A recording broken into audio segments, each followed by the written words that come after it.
How's it going? This is Sherrod Seward, managing member at Sherrod Sports Visas, also known as Oakhurst Legal Group. And today I'm going to be speaking about travel bans and kind of the process that we suggest going through when there is a travel ban. Now, this can be applicable for travel bans in general in certain cases, but we're going to be speaking about a particular travel ban that's going on right now.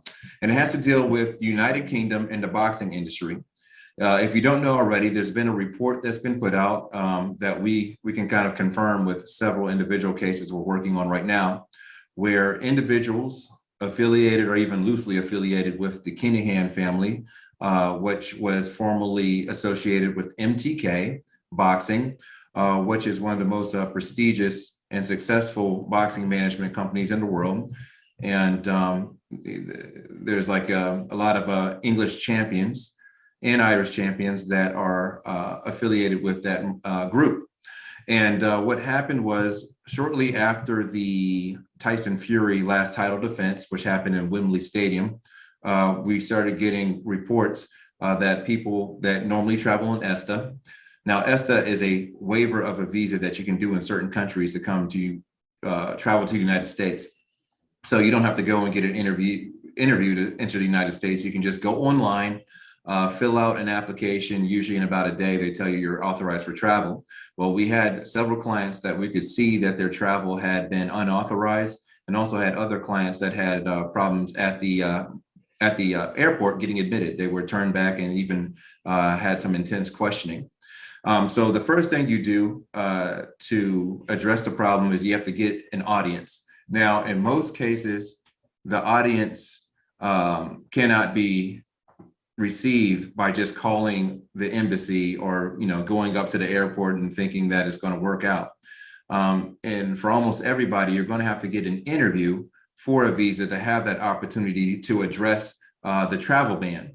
So practically, we think that this is best to do with a work visa rather than a B1 or B2 visitor visa, because the visitor visas appointment times are going to be months away and almost everywhere in the world. So you don't want to have to wait months on end to get that opportunity to address the travel ban, especially if you need to be in the United States in a soon time.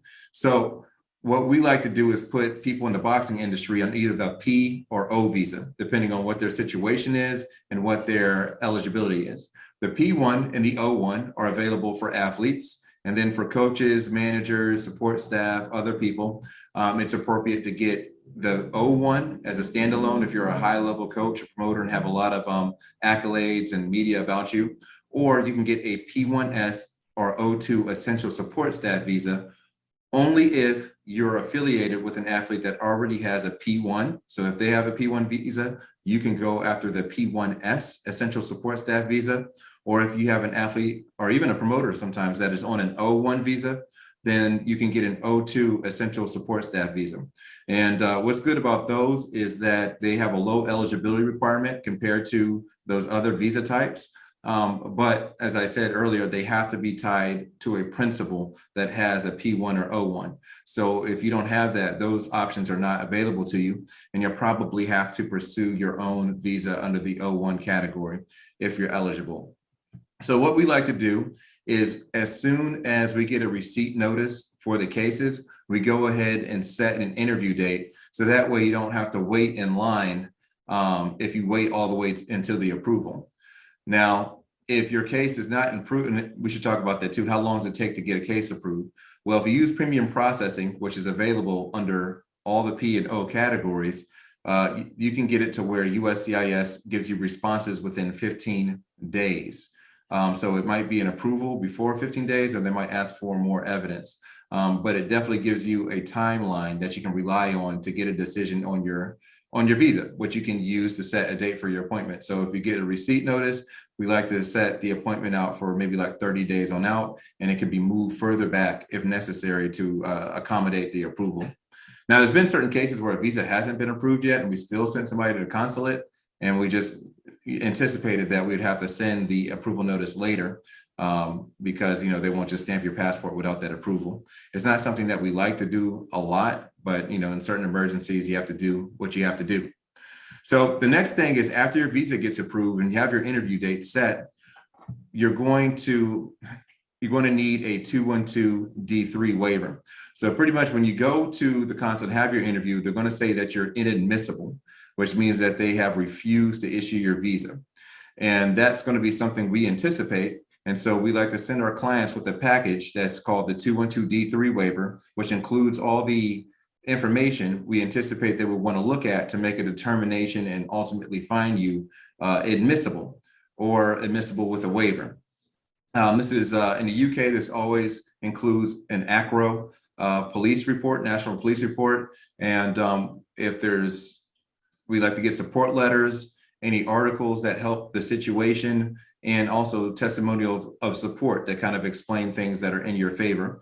And right when you're at your interview, they call you inadmissible. You can physically hand the papers to those officers, which tends to get things done much quicker than if you wait for them to ask you for certain documents. In certain circumstances, they'll go ahead and kind of review it there at the consulate. In other circumstances, they'll want to send those documents back to DC, Department of State, to have them analyzed in the United States, which of course will take longer.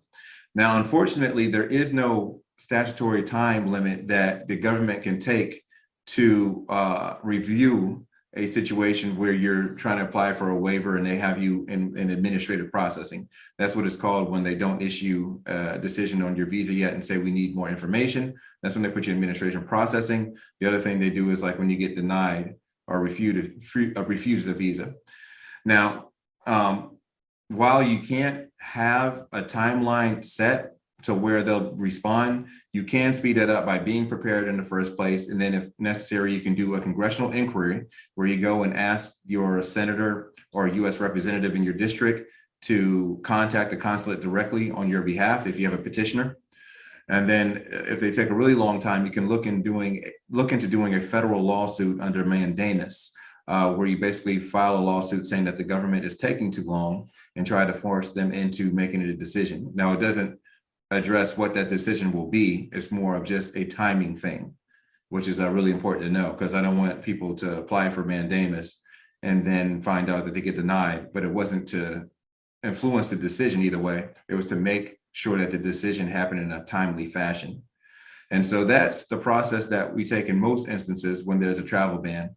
One, apply for a work visa, and usually we do that in the P or O category. Two, set an appointment as soon as you get a receipt notice for around 30 days after the date of the receipt of the case. Three, prepare a 212D3 waiver so that you're prepared with most of the information you can anticipate the consular officer would want to see at the interview itself. And then four, follow up with email inquiries to the consulate, a congressional inquiry if necessary, and a mandamus lawsuit if they start taking too long and you need to force their hand to make a decision. And we're sorry that things like this happen. A lot of times it's out of people's control that have nothing to do with what the travel ban is about. But this is our suggestion on how to address these situations, and we look forward to being of service to the clients around the world that have this unfortunate experience. And I hope you learn from this and have a great day. Thank you so much.